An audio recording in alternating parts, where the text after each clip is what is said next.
الحمد لله نحمده ونستعينه ونستغفره ونؤمن به ونتوكل عليه ونعوذ بالله من شرور أنفسنا ومن سيئات أعمالنا من يهده الله فلا مضل له ومن يضلله فلا هادي له ونشهد أن لا إله إلا الله وحده لا شريك له ونشهد أن سيدنا وسندنا ومولانا محمدا عبده ورسوله أرسله بالحق بشيرا ونذيرا وداعيا إلى الله بإذنه وسراجا منيرا أما بعد أعوذ بالله من الشيطان الرجيم بسم الله الرحمن الرحيم يا أيها الإنسان ما غرك بربك الكريم صدق الله العظيم. محترم عزیز بزرگ اور دوستوں، اللہ تبارک و تعالیٰ کا بے انتہا فضل اور اس کا کرم ہوا کہ اللہ رب العزت نے ہم سب کو دین کی باتوں کو سننے کے لیے ہم سب کو توفیق عطا فرمائی. عزیز بزرگ اور دوستوں، اللہ کا مزید احسان ہم سب پر یہ ہوا کہ ہم سب پر اللہ تبارک و تعالیٰ نے یہ انعام عظیم فرمایا، اور ایک بہت بڑا انعام ہم سب پر یہ فرمایا کہ ہمیں ایمان والا بنا کر دنیا میں پیدا کیا. عزیز بزرگ اور دوستوں، جیسا کہ آپ جانتے ہیں کہ دنیا میں انسان نہ اپنی مرضی سے کبھی آتا ہے، نہ دنیا سے جاتے ہوئے اپنی مرضی سے جاتا ہے. دنیا میں آنے میں بھی اللہ کی مرضی کا محتاج ہوتا ہے، اور دنیا سے جانے میں بھی اللہ کی مرضی کا محتاج ہوتا ہے. عزیز بزرگ اور دوستوں، جب آنے اور جانے میں اللہ کی مرضی کا محتاج انسان ہوتا ہے تو اس کے بیچ کی جو زندگی ہے، اس زندگی میں بھی انسان کو یہ چاہیے کہ وہ اللہ کی مرضی کا محتاج بن کر اپنی زندگی کو گزارنے کی کوشش کرے. انسان کو اللہ رب العزت نے پیدا کیا ہے، چاہے مرد ہو، عورت ہو، جوان ہو، بوڑھا ہو، اس کے ساتھ میں دو چیزیں ساتھ میں رکھی ہیں.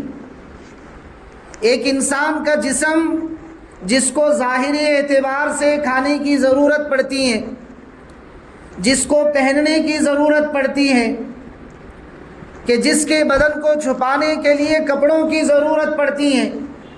ٹھنڈی کے دنوں میں ٹھنڈی سے بچنے کے انتظامات کرنے پڑتے ہیں، گرمی کے دنوں میں گرم چیزوں سے بچنے کے انتظامات کرنے پڑتے ہیں. یہ ساری چیزیں جو ہیں وہ انسان کے ظاہری جسم کے تقاضے ہیں، جس کو میں اور آپ انسان کے باڈی سے، انسان کے بدن سے تعبیر کرتے ہیں. لیکن عزیز بزرگوں اور دوستوں، صرف ظاہری جسم کا نام انسان نہیں ہے، اس بدن کا نام انسان نہیں ہے. اگر بدن کا نام ہی انسان ہوتا تو انسان کے مرنے کے بعد سب سے پہلے جو گھر کی فیملی اس کے بارے میں لفظ استعمال کرتی ہے، وہ لفظ یہ ہوتا ہے کہ میت ہے، اس کو باہر رکھ دو. رشتہ داروں کو فون لگا کر انسان سمجھا دیتا ہے کہ فلاں کا فلاں انتقال ہو گئے. یہ کوئی نہیں کہتا کہ انسان انتقال ہوا ہے. عزیز بزرگ اور دوستوں، معلوم ہوتا ہے کہ صرف ظاہری جسم کا نام انسان نہیں، بلکہ ایک کوئی ایسی چیز ہے کہ کہ جس چیز کے بدن میں رہنے کی وجہ سے اسے انسان کا لقب دیا جاتا ہے، اسے ڈیڈ باڈی نہیں کہتے، اسے مرا ہوا جسم نہیں کہتے، بلکہ لوگ اسے کہتے ہیں ایک زندہ اور صحیح سلامت انسان ہے۔ وہ کون سی چیز ہے انسان کے اندر؟ انسان کے اندر جو سب سے بڑی اور اہم چیز ہے وہ انسان کی روح ہے۔ کیا ہے بھائی؟ انسان کی روح۔ اگر انسان کے جسم میں روح نہیں ہے تو ہر طرح کے آسائش انسان کو دے دی جائے، پھر بھی اس کے بغیر روح کے جسم کو کوئی فائدہ نہیں پہنچتا۔ اگر بغیر روح کے انسان کا جسم اچھے لباس میں لپیٹ کر رکھا جائے، ہر آنے والا آدمی اس باڈی کو دیکھ کر کہے گا کہ یہ مرا ہوا جسم ہے۔ چاہے قیمتی سے قیمتی کفن پہنا دو، چاہے اسے پیسوں کے گڑھے میں رکھ کر اس کو دفنا دیا جائے، پھر بھی لوگ اس کو میت ہی کہتے ہیں۔ اور اگر اسی کے اندر روح ہو تو عزیز بزرگ اور دوستوں اسے لوگ انسان کہتے ہیں۔ تو جیسا کہ میں نے شروع میں کہا کہ جسم کے تقاضے کچھ اور ہیں اور روح کے تقاضے کچھ اور ہیں۔ جسم کے تقاضے کھانا، جسم کے تقاضے کپڑا پہننا، جسم کے تقاضے وقت پر نیند کا آنا، جسم کے تقاضے گرمی کے دنوں سے بچنے کے لیے اس سے راحت پہنچانا، اور ٹھنڈی کے دنوں میں بچنے کے لیے ٹھنڈی سے بچنے کے انتظامات کرنا۔ بزرگ اور دوستوں یہ سارا جسم کے تقاضے ہوئے، اور روح کے تقاضے کیا ہیں؟ اور روح کے تقاضے قرآن کریم کہتا ہے الا بذکر اللہ تطمئن القلوب۔ اے انسان تو یاد رکھ، دنیا کی چیزوں سے تو اپنی روح کو خوش نہیں کر سکتا۔ تیری روح خوش ہو سکتی ہے تو اللہ کی یاد سے خوش ہو سکتی ہے۔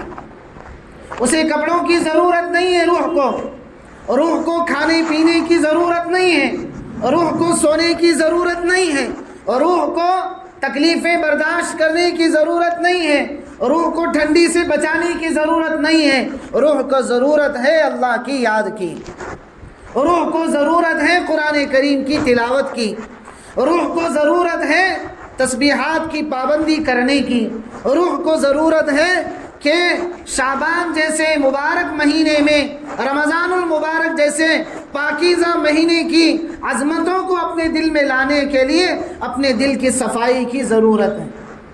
تو بزرگ اور دوستوں جیسے عورت اور مرد میں اللہ نے فرق رکھا ہے، اسی طریقے سے انسان کے جسم اور روح میں اللہ نے فرق رکھا ہے۔ وہ فرق یہ ہے کہ تمہارے جسم کو جو ظاہری ضرورتیں ہیں وہ اللہ تعالیٰ کفیل ہیں، اللہ تعالیٰ روزی کے مالک ہیں، وہ اس کے جسم کی ظاہری ضرورت کو پورا کریں گے، لیکن میرے اور آپ کے جو ذمہ لگایا ہے وہ روح کے اوپر محنت کی ذمہ داری لگائی۔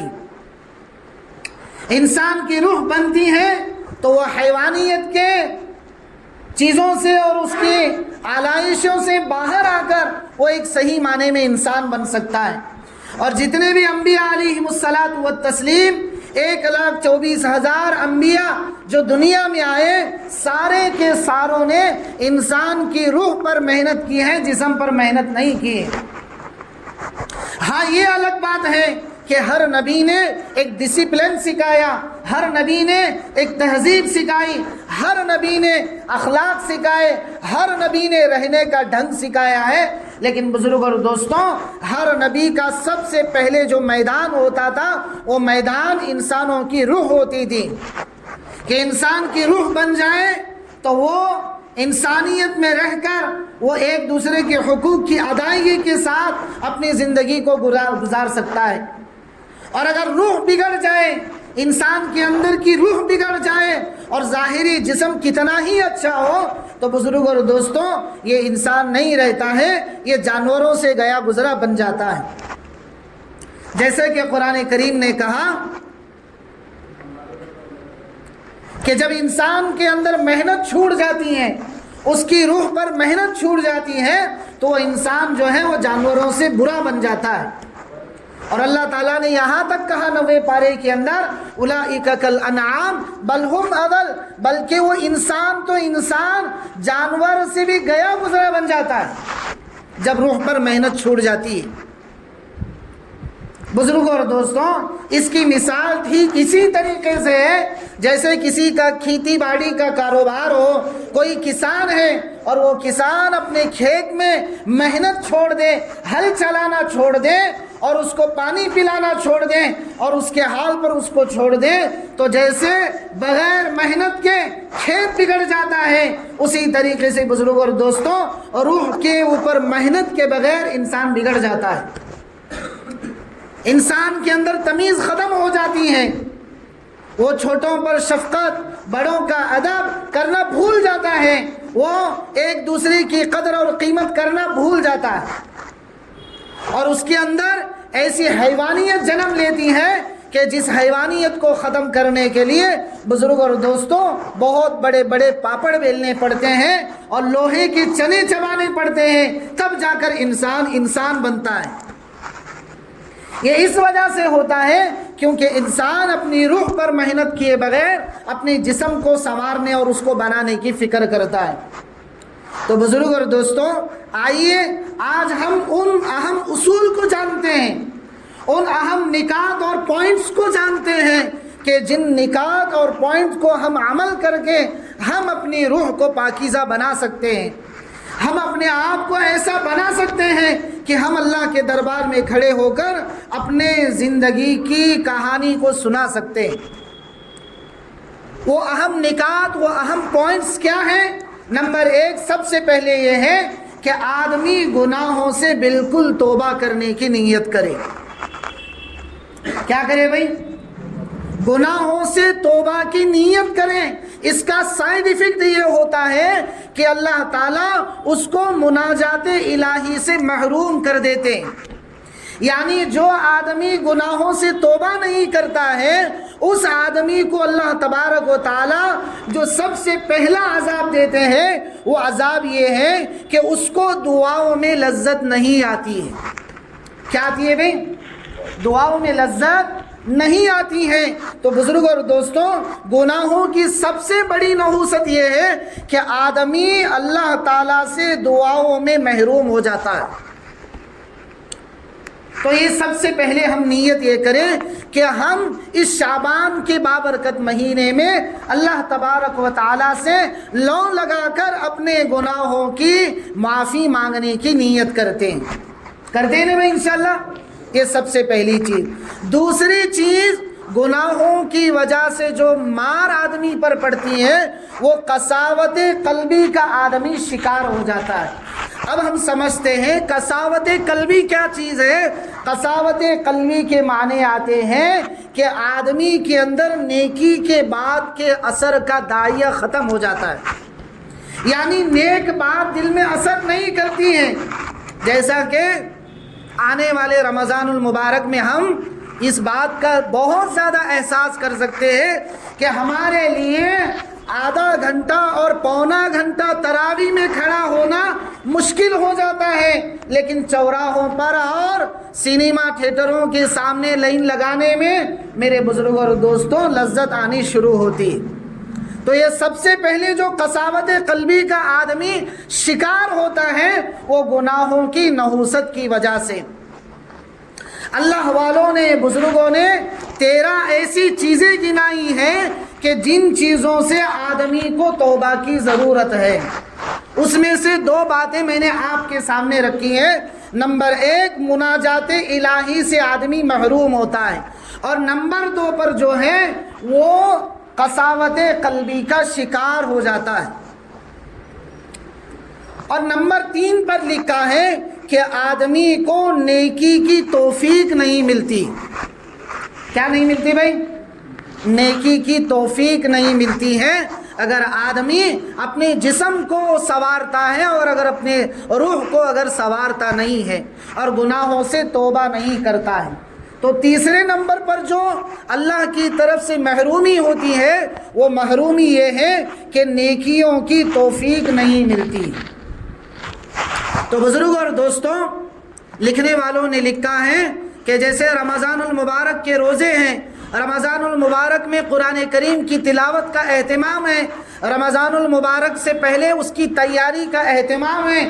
یہ ساری چیزوں سے آدمی کو اللہ تبارک و تعالیٰ ایسے گنہگار کو ان چیزوں سے دور رکھ دیتے ہیں. تو عزیز بزرگ اور دوستوں، یہ جو 13 چیزیں میں آپ کے سامنے گنوا رہا ہوں، ان چیزوں کو آپ اپنے ذہن میں نوٹ کر کے رکھ لیں کہ اگر یہ چیزیں ہمارے اندر پائی جاتی ہیں تو ہم اس شعبان کے مبارک مہینے ہی میں ان چیزوں سے توبہ کر کے آنے والے رمضان المبارک کی تیاری ابھی سے کریں گے انشاءاللہ. تو کتنی چیزیں ہوئیں بھائی؟ 3 چیزیں ہوئیں. اور چوتھی چیز جو فقہا نے لکھا ہے وہ تلاوت قرآن سے غفلت ہو جاتی ہے. گناہوں کی وجہ سے کیا ہوتا ہے بھائی؟ آدمی قرآن کریم کی تلاوت سے غافل ہو جاتا ہے. اس کے سامنے روزانہ تلاوت قرآن کریم ہوتی ہے، لیکن جو گنہگار ہوتا ہے، اللہ کا نافرمان ہوتا ہے، اس کو ان چیزوں سے اللہ تبارک و تعالیٰ غفلت میں ڈال دیتے ہیں. تو بزرگوں اور دوستوں، ہم اس چوتھی چیز کو بھی اپنے ذہن میں نوٹ کرنے کی ضرورت ہے. اور 5ویں نمبر پر جو چیز ہوتی ہے وہ چیز ہے تہجد سے محرومی ہو جاتی ہے. کیا بھائی، کون سی چیز سے محروم ہوتا ہے آدمی؟ تہجد سے محروم ہو جاتا ہے. اور آپ کو معلوم ہے کہ ایک مسلمان کا سب سے بڑا ہتھیار جو ہے وہ تہجد کی نماز ہے.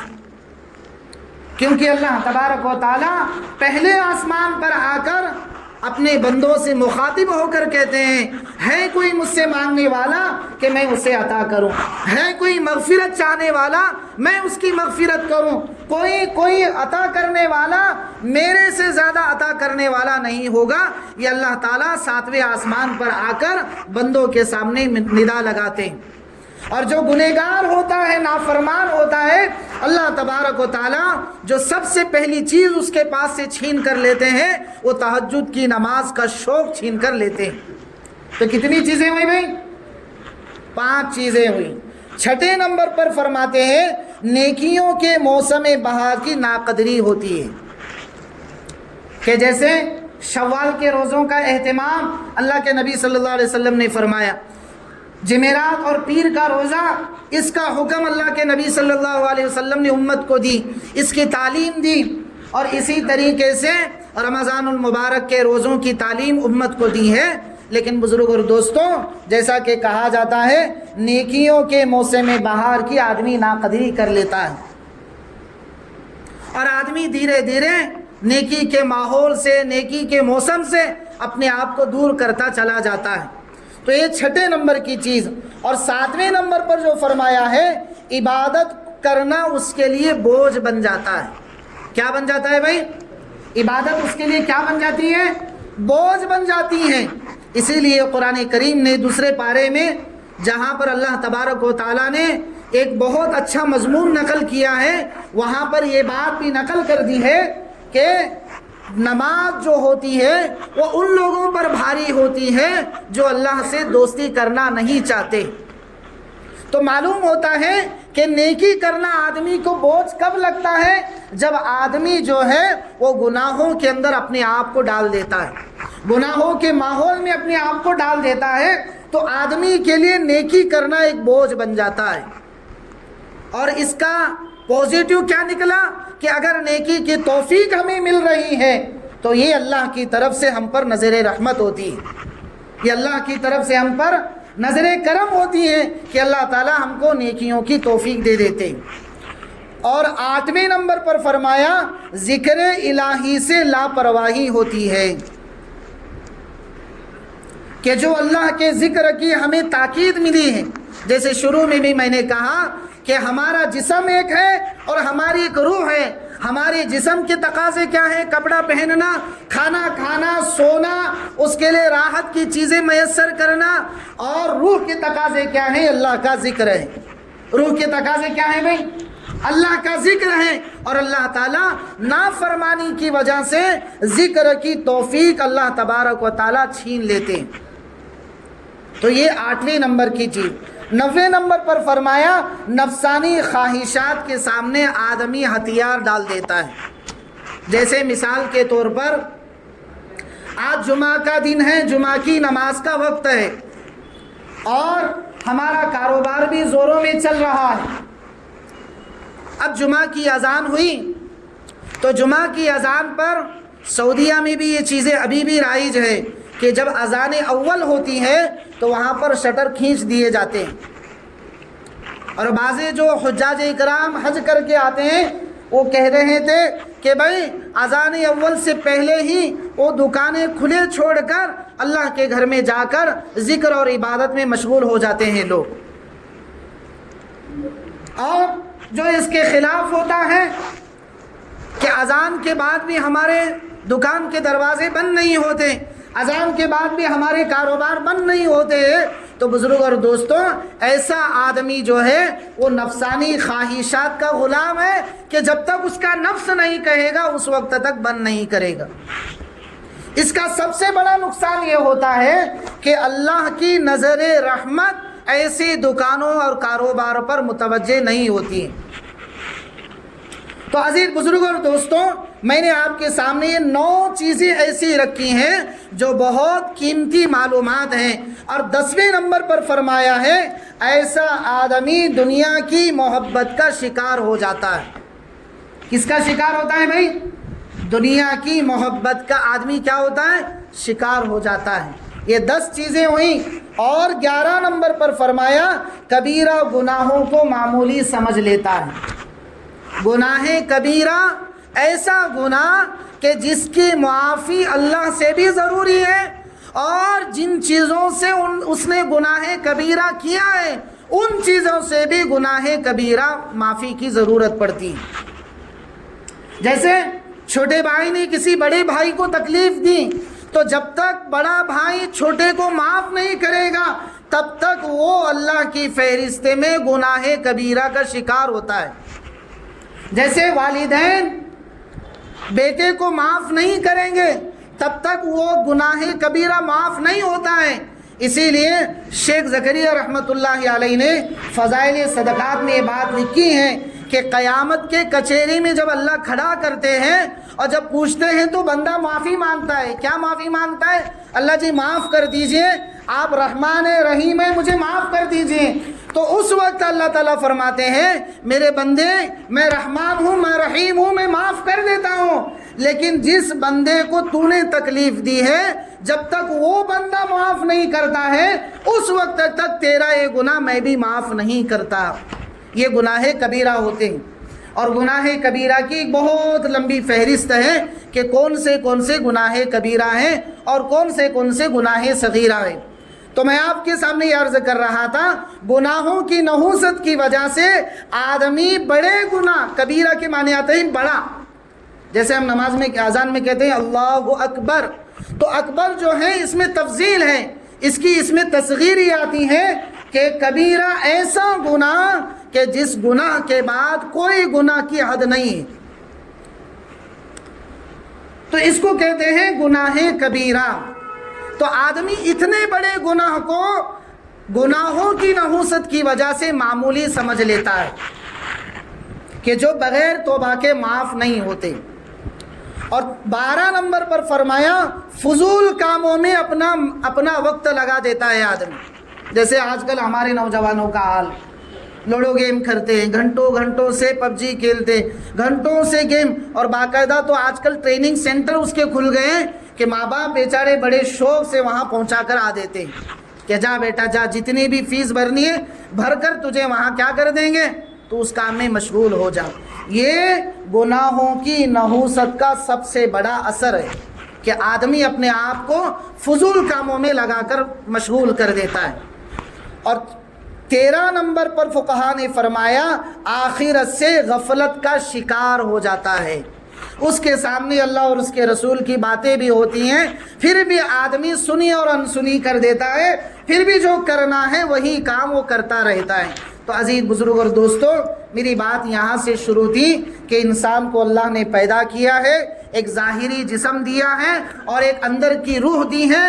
جسم کو ضرورت ہے کپڑوں کی، کھانے کی، پینے کی، رہنے کے لیے مکان کی، گرمی کے دنوں میں ٹھنڈی چیزوں کی اور ٹھنڈی کے دنوں میں گرم چیزوں کی۔ یہ ساری ضرورتیں کس کی ہیں بھائی؟ انسان کے ظاہری جسم کی ہے. اور روح کے تقاضا کیا ہے؟ روح کے تقاضے یہ ہیں کہ آدمی گناہوں سے توبہ کر کے یہ جو 13 چیزیں میں نے آپ کے سامنے ابھی گنائی ہیں ان 13 چیزوں سے بالکل توبہ کر کے اپنے آپ کے دل میں اللہ کی یاد کو بسائیں. تو یہ ہمارے روح کی تقاضے ہیں. کریں گے میں انشاءاللہ. اللہ تعالی ہم سب کو عمل کی توفیق عطا فرمائے.